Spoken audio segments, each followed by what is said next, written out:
You ever had a run-in with a faulty printer? Yeah, but this one takes the cake. It was your typical day at the office. Nothing went wrong until I tried to print a form for accounts payable. I put the request in and out popped an error message. Printer in use. No big deal. I just waited a few seconds and tried again. Same thing. So I walked over to the printer room to see what was up. And wouldn't you know it, there was Brenda from accounting sitting in front of the printer like it was her first date in high school. She was so engrossed in the printer that she didn't even hear me come in. She looked up at me, and I could tell by the wild look in her eyes that she was having a printer baby. I backed out of the room slowly, not wanting to interrupt her moment. But when I went to my boss's office to tell him I could get the printer to work, he just laughed and said, don't worry about it, Jim.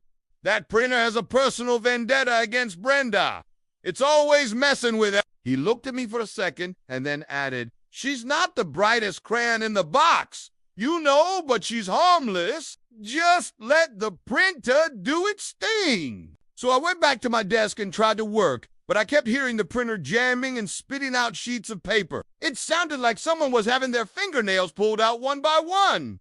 After a while, I started to feel bad for Brenda. Maybe she was just trying to print some porn or something. So I went back to the printer room to check on her, and wouldn't you know it, she was still there, but now she was crying. I felt a surge of sympathy mixed with a little bit of arousal. Who? Am I kidding? I totally wanted to rub her shoulders and tell her everything was gonna be okay, but I didn't. Instead, I just awkwardly patted her on the back and told her the printer was all yours this afternoon. She looked up at me with tearful eyes and whispered, will it be okay? And I just smiled and said, yeah, it'll be fine. Just don't try to fix it. If the printer wants to break down, let it. If it wants to jam, let it. Just let the printer do what it wants to do. She looked at me for a second and then went back to work. I walked out of the printer room and went back to my desk feeling like a total badass. You should have seen the look on my face. Who was that guy? From that day forward, Brenda left the printer alone and it never jammed again. But I could unhelp but feel like it was just a matter of time before they got back together.